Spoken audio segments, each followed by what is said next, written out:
Subscribe to AAN Creation and press the bell icon for latest videos.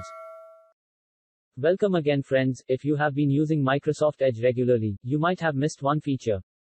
There was no option to use installed extensions in private mode or incognito mode in Microsoft Edge.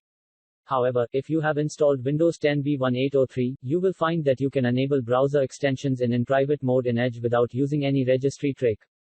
Microsoft Edge has several extensions like LastPass, Evernote, Web Clipper. People need some extensions such as LastPass to work in private mode as well.